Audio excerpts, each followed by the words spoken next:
saling bersentuhan dengan selain mahram, karena efeknya sangat berbahaya. Dari saling bersentuhan bisa saja menghantarkan pada perzinahan.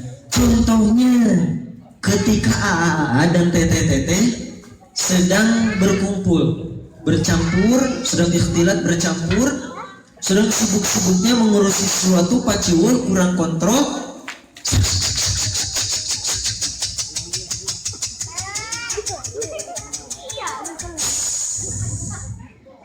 tangan si AA menyentuh tangan Tete.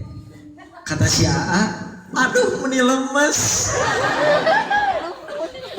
Hati-hati dari hal seperti itu saja, setan langsung membisiki, menggoda.